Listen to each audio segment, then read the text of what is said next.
Hi, I'm Tim Gideon for PC Mag. Today we're checking out the Motorola Zoom and comparing it to the Apple iPad 2. Let's look at the cameras first. The Zoom features a front-facing 2 megapixel camera and a rear-facing 5 megapixel lens. It doesn't take masterpieces, but the camera app is loaded with settings and shooting modes you'll find familiar if you've ever messed around with a typical point and shoot. The rear-facing camera captures video in 720p and it can be edited in Movie Studio, which is the free included video editing app. It's not as intuitive as iMovie, but Movie Studio works just fine and the video quality from the Zoom generally looks better. The cameras on the iPad 2 are an improvement over no cameras at all, but that's not saying very much. The front-facing VGA quality camera shoots pretty low resolution footage that's fine for video chats and not a whole lot else.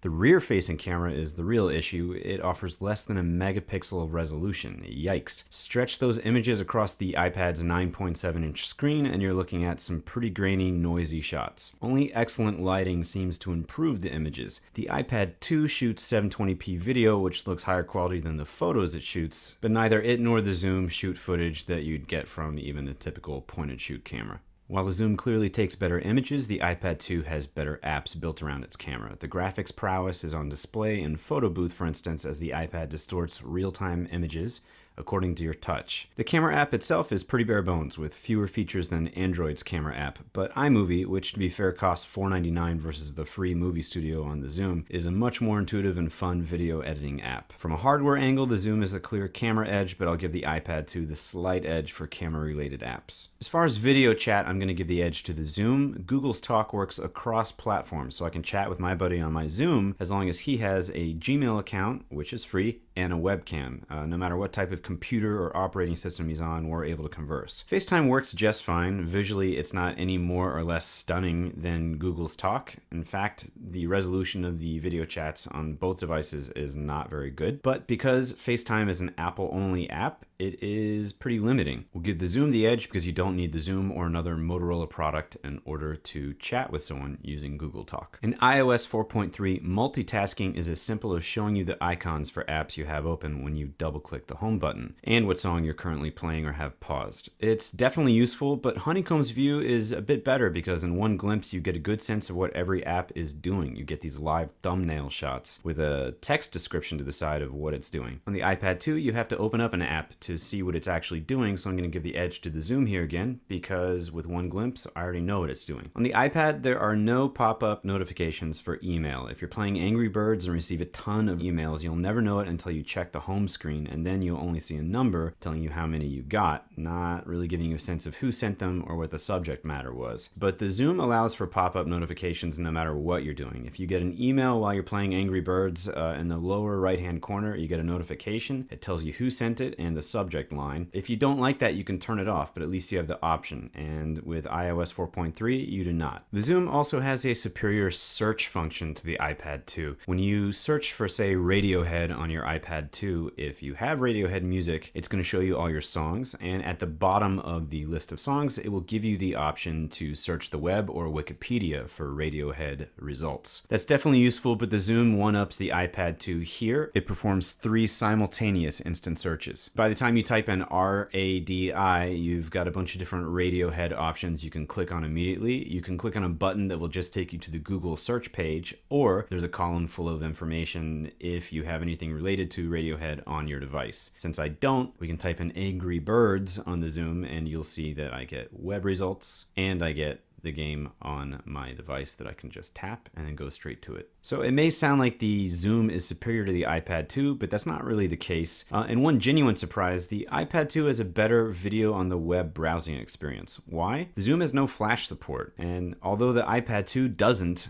Apple seems to have convinced the web world that Flash is not the future, and a lot of websites are using different methods to get video up. If you go to ESPN's website, you can play video, and you can't do that currently on the Zoom. Yes, Motorola has promised that Flash support is coming, but it's not there yet. We've got to judge what's in front of us. But the point is, Apple is finding ways to work around its lack of Flash support, and right now, the Zoom has no Flash support, so advantage iPad 2. It's also worth noting that the Zoom browser has the tendency to load mobile versions of websites, while the iPad 2 often defaults to the full website, or in the case of ESPN when we went there, it actually loaded a greeting page offering a choice between the mobile or full sites, whichever one we wanted. But what's one of the primary reasons anyone's going to consider a tablet? Apps, right? The iPad 2 clearly wins here. The Apple Store has just tons of apps dedicated specifically for the iPad. Apps intended for the iPhone still generally work on the iPad, they just appear smaller. If you want to enlarge them, you tap the double-sized button and it fills the iPad screen almost.